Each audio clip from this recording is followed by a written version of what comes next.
कल जो हम लोगों ने पढ़ा था इलेक्ट्रोलाइसिस के बारे में पढ़ा था, यानी कि इलेक्ट्रोलाइटिक सेल, जिसमें कि एक ही कंटेनर के अंदर 2 इलेक्ट्रोड्स आपने लिया था और उसमें एक को आपने इलेक्ट्रिसिटी के प्लस से और दूसरे को इलेक्ट्रिसिटी के माइनस से आपने कनेक्ट किया था।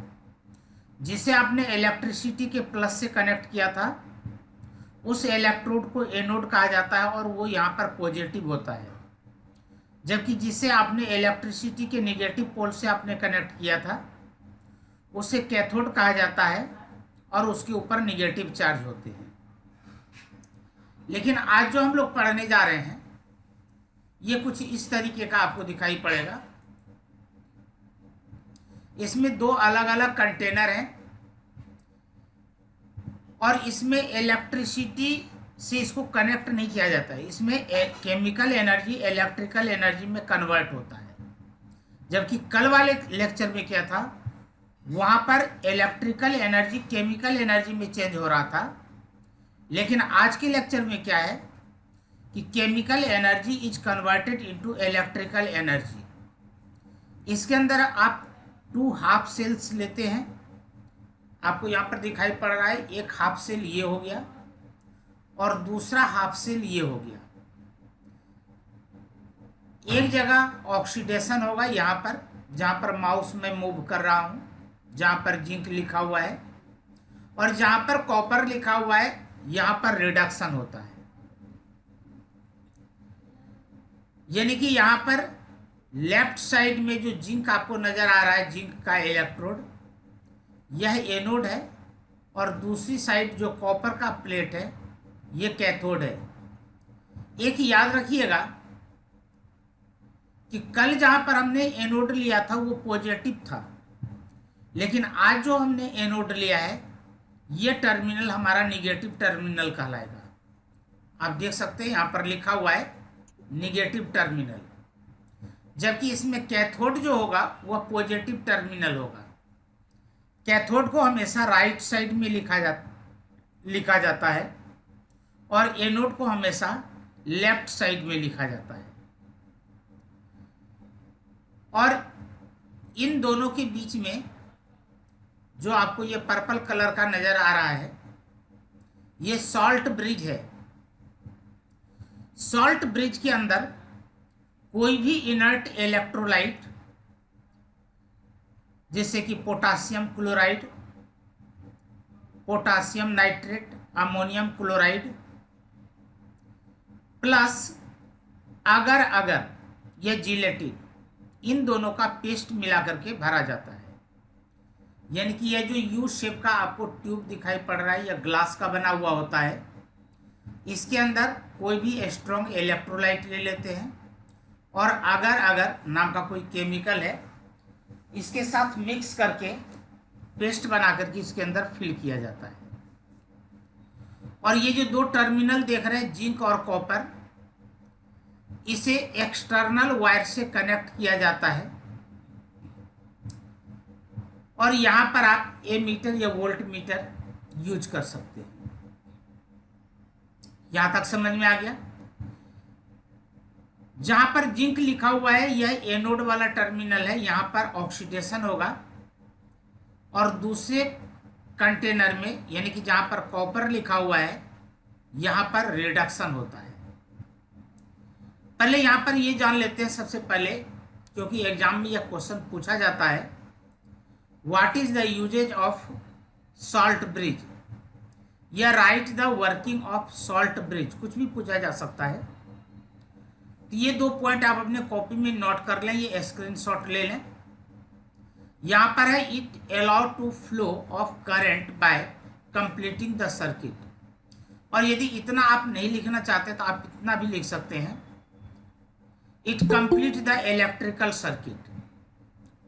और नंबर 2 में it maintains electrical neutrality of electrolytes in 2 half cells. यानी कि यहाँ पर इसके 2 काम होते हैं। यदि मान लीजिए कि ये हमारे पास सॉल्ट ब्रिज नहीं होता तो केवल यहाँ पर एक एक्सटर्नल वायर ही होता और 1 वायर से कोई भी सर्किट कंप्लीट नहीं होता है। तो यहाँ पर सॉल्ट ब्रिज इसलिए लगाया जाता है जिससे कि यहाँ पर यह इलेक्ट्रिकल सर्किट को कंप्लीट कर सके। दूसरा काम क्या होता है कि जब रिएक्शन यहाँ पर स्टार्ट होता है, तो ये जो आप जिंक देख रहे हैं, जिंक अपना इलेक्ट्रॉन लूज करता है तभी इसका ऑक्सीडेशन होगा। इलेक्ट्रॉन इस एक्सटर्नल वायर से होकर के बाहर निकलता है और जिंक आयन इस सॉल्यूशन के अंदर आ जाता है। जब ये इलेक्ट्रॉन दूसरे इलेक्ट्रोड के ऊपर जाता है तो यहाँ से यह इलेक्ट्रॉन इस सॉल्यूशन के अंदर आता है और इस सॉल्यूशन के अंदर जो कॉपर आयन है, आप इस रिएक्शन को देखें, ये जो कॉपर आयन है, इस कॉपर आयन ने इस इलेक्ट्रॉन को रिसीव किया और फिर यह कॉपर मेटल बनता है। कॉपर मेटल इसके ऊपर डिपॉजिट होने लगता है। ठीक है, तो इसका रिजल्ट ये होता है कि लेफ्ट साइड वाले कंटेनर के अंदर जिंक आयन का कंसंट्रेशन बढ़ने लगता है, जबकि राइट साइड में कॉपर आयन का कंसंट्रेशन डिक्रीज होता है। इससे इसका इलेक्ट्रिकल न्यूट्रलिटी डिस्टर्ब हो जाता है। इसके इस इलेक्ट्रिकल न्यूट्रलिटी को मेंटेन करने के लिए यहाँ पर हम सॉल्ट ब्रिज लगाते हैं। मान लीजिए कि आपने सॉल्ट ब्रिज में पोटासियम क्लोराइड लिया है, तो जिस साइड कैटायन की कमी होगी उधर चला जाएगा पोटासियम आयन, और जिस साइड एनायन की कमी होगी उस साइड चला जाएगा potassium ion, sorry chloride ion.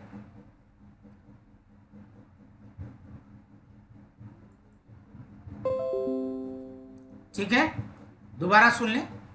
जिस साइड कैटायन की कमी होगी उस साइड जाएगा पोटासियम आयन, जिस साइड एनायन की कमी होगी उस साइड जाएगा क्लोराइड आयन। आप यहाँ पर देख सकते हैं, क्योंकि यहाँ पर कैटायन की क्वांटिटी बढ़ रही है और कैटायन के रेस्पेक्ट में जो सल्फेट आयन है जितना पहले था उतना ही अब है, यानी कि इस कंटेनर में कैटायन ज़्यादा हो जाता है और एनायन कम होता है। तो यहाँ से ये क्लोराइड आयन लेफ्ट साइड वाले कंटेनर में देख सकते हैं पहुँच जाता है, जबकि दूसरी ओर आप देख सकते हैं कि यहाँ पर जितने भी कॉपर आयन थे वो इसके ऊपर डिपॉजिट होने लगते हैं कॉपर मेटल के रूप में। तो इट मीन्स कि इस कंटेनर के अंदर, यानी कि राइट साइड वाले कंटेनर में कॉपर आयन की क्वांटिटी कम होती है, यानी कि कैटायन की क्वांटिटी कम होती है, जबकि उसके रेस्पेक्ट में जो सल्फेट आयन है वो ज़्यादा माना जाता है। तो यहाँ पर कैटायन की कमी हो गई, तो इस सॉल्ट ब्रिज से जो पोटासियम आयन है वो राइट साइड वाले कंटेनर में ट्रांसफ़र होता है, जिससे कि दोनों सेल के इलेक्ट्रिकल न्यूट्रलिटी मेंटेन रहते हैं। यहाँ तक सबों के समझ में आ गया क्या? हेलो, यस आवाज नहीं आ रही भाई? यस सर, आ गया। Yes sir. ठीक है, अब यहाँ पर मैं इसी चीज को दूसरे स्क्रीन में दिखा रहा हूं जो मैंने अपने हाथ से लिख रखा है। यहाँ पर देख लीजिए, मैंने उसी तरीके से दो कंटेनर ले लिए हैं, दोनों में एक एक इलेक्ट्रोड है, बीच में ये सॉल्ट ब्रिज है। लेफ्ट साइड वाले को एनोड कहा जाता है और इसका साइन निगेटिव होगा, इसे हमेशा लेफ्ट साइड में लिखा जाएगा। और यदि आपने यहाँ पर जिंक इलेक्ट्रोड लिया है तो आप इसके अंदर ZnSO4 लेंगे, जबकि दूसरी ओर हमने कॉपर लिया है तो इसके लिए हमने यहाँ पर CuSO4 लिया है। अब यहाँ पर हम लोग इस रिएक्शन को किस तरीके से लिखेंगे वो देखते हैं। तो हमने यहाँ पर मान लिया कि रिएक्शन किसके बीच में हो रहा है। यहाँ पर जिंक आयन है, जिंक आयन नहीं है, सॉरी, ये जिंक मेटल है, सॉरी,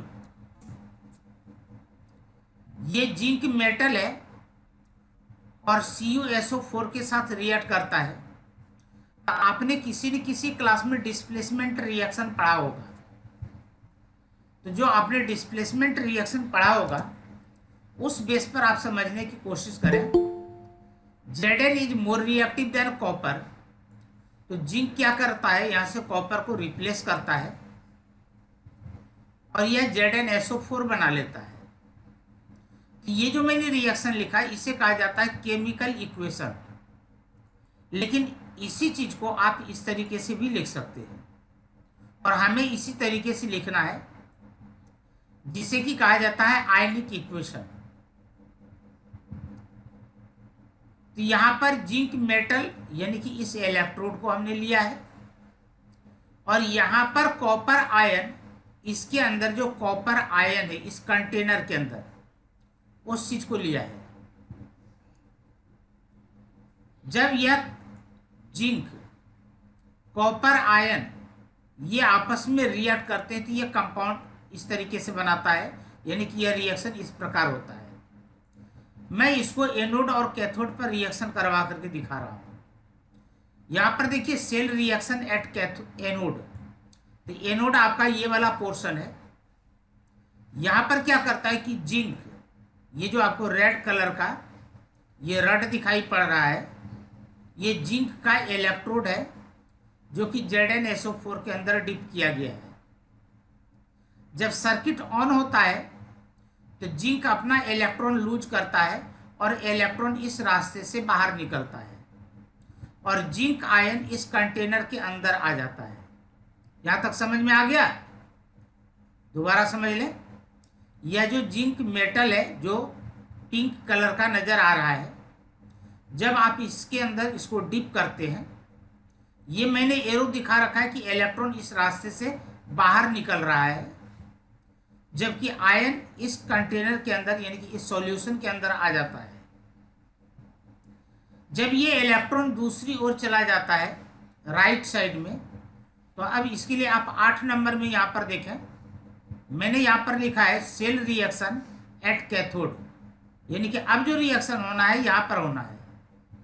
अब ये इलेक्ट्रॉन मैंने थोड़ी देर पहले कहा कि इस सॉल्यूशन के अंदर आएगा और इस सॉल्यूशन के अंदर क्या है, आपके पास कॉपर आयन है। ये कॉपर आयन 9 नंबर में, ये कॉपर आयन ये 2 इलेक्ट्रॉन्स को लेता है और ये कॉपर मेटल में चेंज होता है और ये कॉपर मेटल इसके ऊपर डिपॉजिट होने लगता है। अब यदि हम ओवरऑल रिएक्शन की बात करें तो हाफ रिएक्शन कहां पर हुआ, ये जो 7th नंबर है ये एनोड पर हुआ था। दूसरा हाफ रिएक्शन कहां पर हुआ जो 9th नंबर में है, वो कैथोड पर हुआ था। अब इन दोनों को हमने 11th और 12th नंबर में लिख लिया है। अब यहां पर इन दोनों को आपस में प्लस करेंगे, ये दोनों हाफ सेल रिएक्शन को, तो आपको मिलेगा ओवरऑल रिएक्शन। ओवरऑल रिएक्शन लिखने का तरीका मैंने आपको पहले बताया था कि दोनों इक्वेशन में जो भी कॉमन होते हैं वो कैंसिल आउट हो जाते हैं। तो आप देख सकते हैं यहाँ पर 2 इलेक्ट्रॉन्स हैं और दूसरे इक्वेशन में भी यहाँ पर 2 इलेक्ट्रॉन्स हैं, तो ये दोनों कैंसिल हो जाएंगे। कैंसिल करने के लिए मैं इसको रेड कलर से इंडिकेट कर रहा हूँ। जहाँ पर रेड कलर हो जाए समझना है कि वो कैंसिल हो गया और ये कैंसिल हो जाएगा।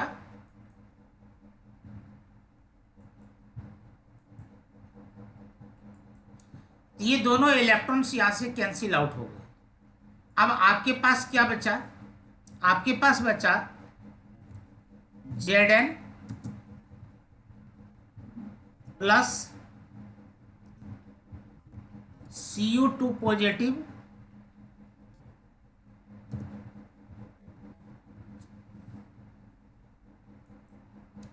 तो आप एरो से पहले देखें, एक तो ये Zn बचा तो हमने यहां पर ये Zn लिख दिया। दूसरा यहां पर Cu2 पॉजिटिव बचा तो हमने Cu2 पॉजिटिव लिखा। अब आपको यहां पर एरो का निशान देना है। आपने यहां पर एरो का निशान दिया और इधर आपके पास बचा हुआ है जिंक आयन। ये जिंक आयन बचा हुआ है जो इस कंटेनर के अंदर आया है और दूसरा आपके पास यहाँ पर बचा हुआ है कॉपर मेटल। ये कॉपर मेटल वो है जो इसके ऊपर डिपॉजिट हुआ है। आपने यहाँ पर लिखा कॉपर मेटल, ये हो गया ओवरऑल रिएक्शन। अब पेपर में क्वेश्चन किस तरीके से पूछा जाता है, मान लीजिए कि आपको इस तरीके का कोई एक इक्वेशन दे दिया, या इस तरीके का आपको कोई एक पिक्चर दे दिया और आपसे पूछ दिया गया राइट द सेल रिएक्शन। तो आपको एनोड पर रिएक्शन लिख करके दिखाना है, कैथोड पर रिएक्शन लिख करके दिखाना है, फिर ये ओवरऑल रिएक्शन लिखना है। दूसरा आपको ये कहा जा सकता है write the cell representation. Cell को किस तरीके से रिप्रेजेंट करेंगे ये लिखना है। इसका तरीका क्या है कि पहले जो हमने यहां पर लिखा है, यहां से लेकर के यहां तक, ये हमारा एनोड वाला पार्ट है, और यहां से लेकर के यहां तक जो हमने लिखा है ये कैथोड वाला पार्ट है। अब एनोड वाले पार्ट में आपने इस इलेक्ट्रोड को लिया, फिर यहां पर आप देखते होंगे कि एक स्लैश लगा हुआ है, एक खड़ी लाइन है, वर्टिकल लाइन है, वर्टिकल लाइन लगाना है।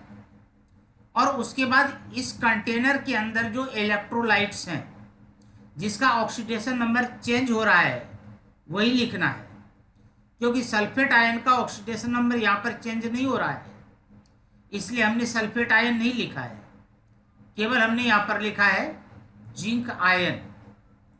और फिर इसका कुछ ना कुछ मोलरिटी होगा, जो भी मोलरिटी होगा वो आपको ब्रैकेट में लिखना है। हमने इसलिए यहाँ पर लिखा है M1। अब यह मोलरिटी 0.1 भी हो सकता है, 0.5 भी हो सकता है, 2 भी हो सकता है, कुछ भी हो सकता है। फिर आप यहाँ पर 2 वर्टिकल लाइंस देख रहे हैं, ये 2 वर्टिकल लाइन सॉल्ट ब्रिज को इंडिकेट करता है। उसके बाद यहाँ पर हमने लिखा है कि इस कंटेनर के अंदर राइट साइड वाले में जो क्यूप्रिक आयन है यानी कि Cu2 पॉजिटिव, साथ में यहाँ पर जो क्यूप्रिक आयन का कंसंट्रेशन होगा, मोलरिटी होगा, उसके लिए हमने यहाँ पर लिखा है M2। फिर आपने यहाँ पर ये एक वर्टिकल लाइन दिया और उसके बाद आपने कॉपर मेटल लिखा जो इसके ऊपर डिपॉजिट हुआ है। इस तरीके से सेल रिप्रेजेंटेशन लिखा जाता है। अब उसके बाद आपसे पेपर में पूछा जा सकता है write the standard EMF of a cell. मैं यहाँ पर 2-3 बातों के बारे में डिस्कस करूंगा आपसे। सबसे पहले हमें यहाँ पर समझना है कि ईएमएफ क्या होता है, पोटेंशियल डिफरेंस क्या होता है, इलेक्ट्रोड पोटेंशियल क्या होता है, सेल पोटेंशियल क्या होता है। जब तक इन सबों को आप सेपरेटली नहीं समझेंगे तब तक ये प्रॉब्लम सॉल्व नहीं हो पाएंगे। देखिए, इलेक्ट्रोड पोटेंशियल का मतलब होता है कि if any electrode is emerged in electrolytic solution then their tendency to lose or gain electron, this tendency is known as electrode potential। अब जैसे मान लीजिए कि हमने यहाँ पर जिंक के रड को ZnSO4 में इमर्ज्ड कराया। अब यहाँ पर जिंक मेटल की यह टेंडेंसी होगी कि या तो यह इलेक्ट्रॉन लूज करे या तो यह इलेक्ट्रॉन गेन करे। यह जो इलेक्ट्रॉन गेन करने की टेंडेंसी या लूज करने की टेंडेंसी है, that is known as electrode potential. Similarly, when copper metal is immersed in CuSO4 solution, then it's also its tendency to lose or gain electron, then it is known as electrode potential। Electrode potentials are mainly 2 types: oxidation electrode potential and reduction electrode potential। if the tendency to the loss of electron, that is known as oxidation potential, if the tendency to the gain of electron, that is known as reduction potential. यहां तक समझ में आ गया क्या? Yes sir. हाँ, केवल कोमल की आवाज आ रही है और लगता है किसी की समझ में नहीं आ रहा है। यस सर, आ गया। ठीक है, इसलिए मैं बिल्कुल सिंपल इंग्लिश यूज कर रहा हूं। अब उसके बाद हम लोग यहां पर देखते हैं, तो फिर प्रश्न उठता है कि जी what is the meaning of cell reaction, ये सेल पोटेंशियल। अभी तो मैंने आपको इलेक्ट्रोड पोटेंशियल बताया, और इलेक्ट्रोड पोटेंशियल दो तरह के होते हैं, एक होता है ऑक्सीडेशन पोटेंशियल और एक होता है रिडक्शन पोटेंशियल। अब यहां पर दोनों सेल के पोटेंशियल का जो डिफरेंस होगा, यानी कि दोनों इलेक्ट्रोड के पोटेंशियल का जो डिफरेंस होगा, उसे कहा जाएगा सेल पोटेंशियल।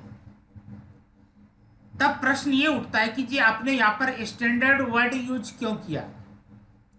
स्टैंडर्ड का मतलब यहां पर होगा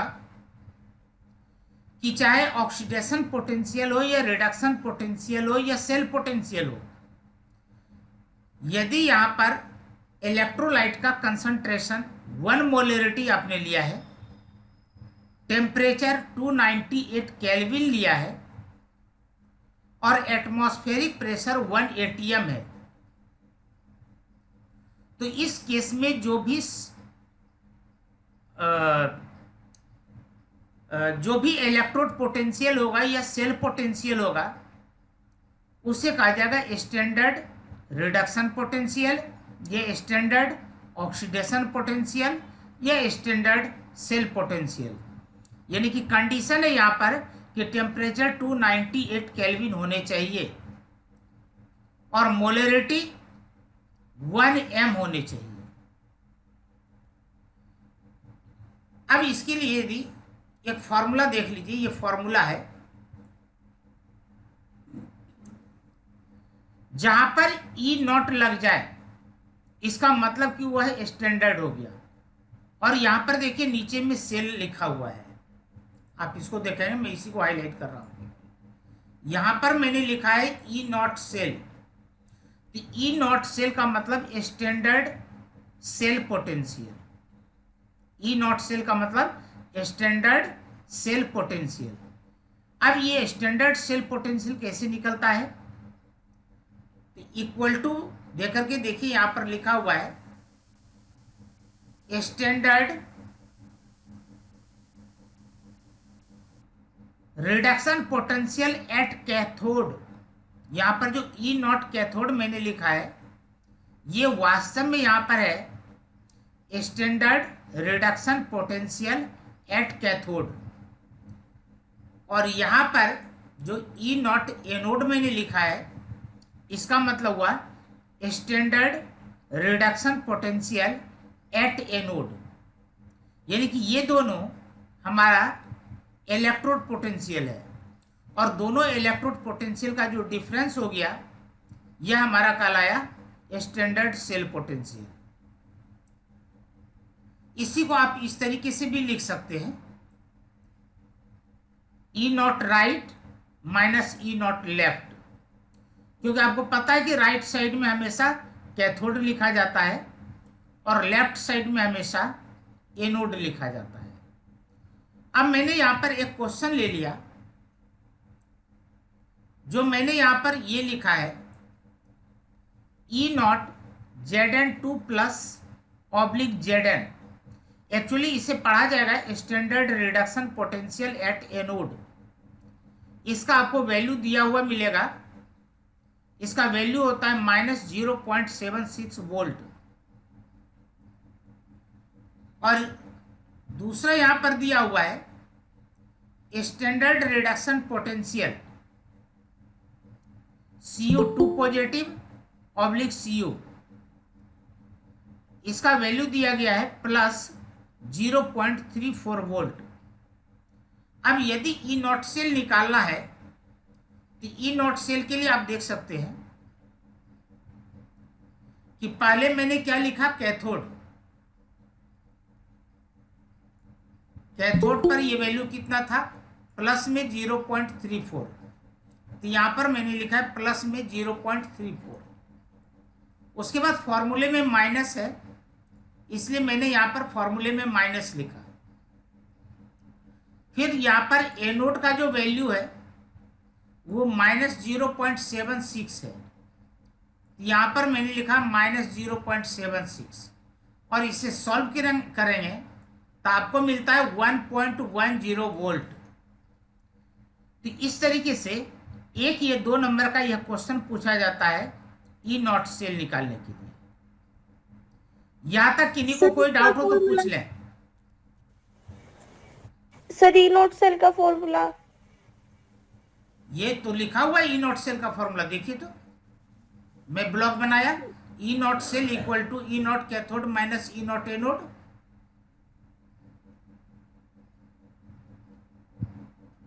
कोई दिक्कत है क्या? नहीं सर। देखिए ये कैथोड है ना, जो मेरा माउस मूव कर रहा है इसको देखना, ये कैथोड है। हेलो कोमल, हाँ जी सर। ये कैथोड है। तो देखो ये कैथोड पर कितना वैल्यू दिया गया है, प्लस का 0.34। यही चीज मैंने यहाँ पर पहले लिखा है, प्लस का 0.34। फिर फॉर्मूले में ये माइनस है तो मैंने ये माइनस लिखा, और फिर ये एनोड वाला वैल्यू देखो ये कितना है, माइनस का 0.76। तो मैंने ब्रैकेट के अंदर यही लिखा है -0.76। ये दोनों माइनस अपना क्या बन गया, प्लस। अब ये दोनों प्लस होकर के हो जाएगा 1.10 वोल्ट। अब समझ में आ गया? हाँ जी सर। हाँ। अब इसी में आपसे पूछा जा सकता है ईएमएफ निकालने के लिए। अब जो यहां पर ईएमएफ निकालने के लिए कहा जा रहा है, इसके लिए फॉर्मूला जो होता है, ये फॉर्मूला है ई नॉट से -2.303 RT बाय NF लॉग। और यहां पर जो देख रहे हैं, जो इतना लंबा चौड़ा मैंने लिख रखा है, ऊपर में एनोड का कंसंट्रेशन लिखा जाता है या प्रोडक्ट का कंसंट्रेशन लिखा जाता है, और इसके ऊपर इसका पावर होता है। नीचे में कैथोड का कंसंट्रेशन या रिएक्टेंट का कंसंट्रेशन लिखते हैं, और फिर इसके ऊपर इसका हम पावर लिखते हैं। ठीक है? जैसे मान लीजिए कि आप इसको इस तरीके से समझें, ये 12 नंबर पॉइंट को देखें। मान लीजिए कि हमने यहां पर लिया एक equation, small A capital A plus small B capital B. इधर प्रोडक्ट साइड में है small C capital C plus small D capital D. यहां पर जिसे हमने ईएमएफ कहा है, इसे सिंपली ई सेल भी कह सकते हैं। तो E cell equal to E naught cell -2.303 RT by NF log. अब देखिए ये प्रोडक्ट हमारा है क्या, CD। तो देखिए CD को हमने ऊपर लिखा है, और AB हमारा यहां पर क्या है, रिएक्टेंट। तो रिएक्टेंट को हमने नीचे लिखा है। अब जो कैपिटल लेटर में है, ये तो केमिकल का नाम है, इसका कंसंट्रेशन आपने लिखा, और इसके शुरू में जो स्मॉल लेटर में दिखाई पड़ रहा है, यह इसका स्टोकियोमेट्रिक कोफिशिएंट है। यह जो भी स्टोकियोमेट्रिक कोफिशिएंट होगा वो इसका पावर बन जाएगा, चाहे वो प्रोडक्ट के केस में हो या रिएक्टेंट के केस में हो। अब यहां पर काम हमारा 298 केल्विन टेम्परेचर पर हो रहा है। तो यहां पर जिसे आप 2.303 RT अपॉन NF लिखते हैं, इसी को आप 0.0591/N लिख सकते हैं, क्योंकि आपको पता है कि R यहां पर गैस कांस्टेंट है, इसका वैल्यू फिक्स होता है।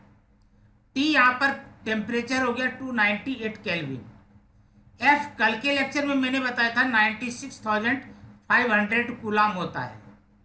तो यानी कि इन सबों का आपस में कैलकुलेट करके आपने यहाँ पर लिख दिया 0.059 बाय एन।